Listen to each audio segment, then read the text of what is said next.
Hello everyone, आज का हमारा टॉपिक है मैसेज स्विचिंग।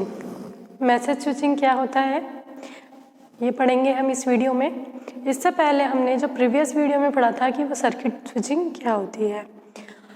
इसमें है कि message switching in this network the central switching station receive all the communication, it means message sent to it by all computer station connected to the system and then store the buffer memory.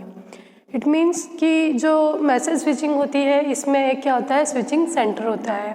इसको हम इस तरीके से समझ सकते हैं। ये हमारा क्या है, ये है स्विचिंग सेंटर।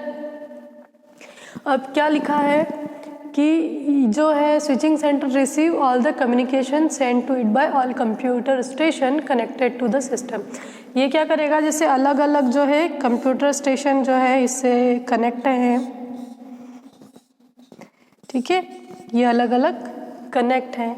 इसका नाम दे दें हम, जैसे ये ए है, ये बी है, ये सी, ये डी और ये ई, ठीक है। तो ये क्या करेगा, जब ए को क्या करना है, सी को कुछ मैसेज सेंड करना है, तो ये क्या करता है, एक मैसेज बनाता है, जैसे इसने बनाया हेलो, ठीक है।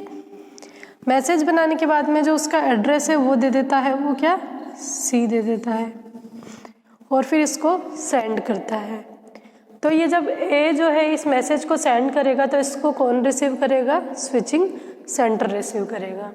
अब ये स्विचिंग सेंटर क्या करता है, इसी तरीके से अगर बी ने क्या करा, बी को अगर सी को कोई मैसेज सेंड करना है तो ये भी क्या करेगा,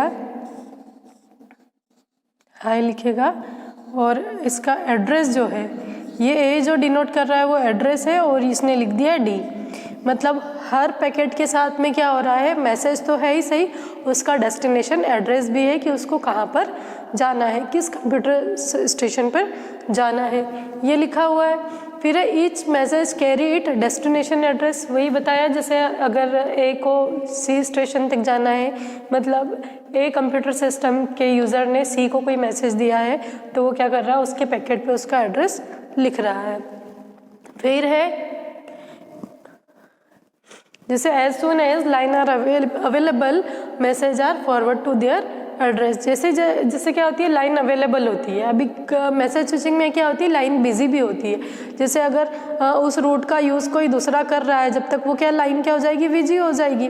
जैसे जो सर्किट स्विचिंग का हमने देखा था ड्रॉबैक, उसमें क्या था कि एक सोर्स और एक डेस्टिनेशन, इनको एक डेडिकेटेड लाइन दे दी गई थी। डेडिकेटेड लाइन देने के कारण क्या हुआ था कि किसी थर्ड पर्सन को कोई मैसेज भेजना हो तो वो नहीं भेज सकता। कब तक नहीं भेज सकता, जब तक कि इस डेडिकेटेड लाइन को फ्री नहीं कर दिया जाए। तो इसका जो सॉल्यूशन है ये आया है मैसेज स्विचिंग में। मैसेज स्विचिंग में क्या करा, एक स्विचिंग सेंटर बना दिया। अब जैसे कि अगर ए को कोई मैसेज सेंड करना है तो पहले क्या करेगा, ए जो मैसेज सेंड करेगा उसे कौन रिसीव करेगा, स्विचिंग सेंटर रिसीव करेगा। फिर उस पैकेट पे वो एड्रेस देखेगा कि किस डेस्टिनेशन पर उसको भेजना है, तो वो क्या करता है, इसकी एक बफर मेमोरी होती है। बफर मेमोरी होती है। ये क्यों होती है कि जैसे इसने मैसेज भेजा हेलो, तो ये क्या करेगा, इस मैसेज को कॉपी कर लेगा अपनी बफर मेमोरी में, और इस मैसेज को क्या करेगा, फिर सी को फॉरवर्ड कर देगा। इट मीन्स ये जो मेथड है ये क्या कहलाती है, कॉपी एंड फॉरवर्ड मेथड भी कहलाती है। क्योंकि इसमें अगर ई ने कोई मैसेज भेजा है सी को, तो पहले ये मैसेज स्विचिंग सेंटर पे जाएगा, इस मैसेज को स्विचिंग सेंटर क्या करेगा, अपनी बफर मेमोरी में स्टोर करके रखेगा, उसके बाद वो क्या करेगा, सी पर फॉरवर्ड कर देगा। अब यहाँ पर हम देखते हैं, जैसे डायग्राम है जिसके थ्रू हम मैसेज स्विचिंग को समझ सकते हैं। जैसे हमारा सोर्स है, ये सोर्स ए ने क्या करा कि ए ने बी को कोई मैसेज सेंड किया है, ठीक है। अब ये मैसेज कौन सा हो सकता है, जैसे ये मैसेज 1 है, इसी तरीके से मैसेज 2, ये जो हो जाएगा ये मैसेज ये 2 हो जाएगा, ठीक है।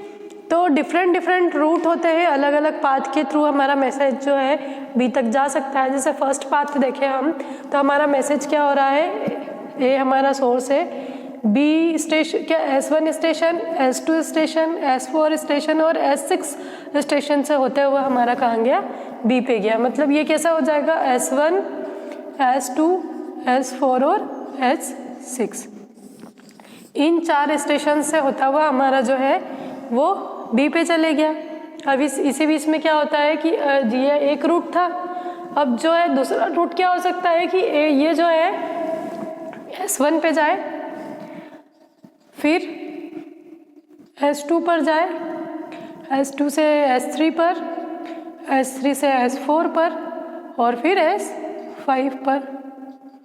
मतलब ये क्या, अभी देखो अभी 5 स्टेशन से होता हुआ गया है और ये जो फर्स्ट वाला मैसेज था वो 4 स्टेशन से होता हुआ गया था। तो मैसेज स्विचिंग में क्या होता है कि एक डेडिकेटेड पाथ नहीं होता है, जो लाइन उसे मिल रही है वो उस लाइन पे अपना मैसेज को क्या कर देता है, फॉरवर्ड कर देता है। अब जैसे कि इसमें बताया है कि as soon as line are available message are forward their address. जैसे कि अब क्या है कि जैसे इसने यहाँ से मैसेज भेजा है, अब इसको मैसेज भेजना है और किसी और का मैसेज उस रूट पे जा रहा है, तो वो वेट करेगा कि ये लाइन कब फ्री हो। जब लाइन फ्री हो जाएगा तो अपने मैसेज को क्या कर देगा, फॉरवर्ड कर देगा। तो ये क्या था हमारा मैसेज स्विचिंग। अब इसके एडवांटेज देखें तो there is no waiting time. क्या होता है कि जब ए सोर्स ने डेस्टिनेशन को कोई मैसेज सेंड किया और उसने क्या कर लिया, उस मैसेज को रिसीव कर लिया, रिसीव करने के बाद कोई वेटिंग टाइम नहीं होता है, वो क्या करेगा, अपने वर्कों को कंटिन्यूस करता रहेगा।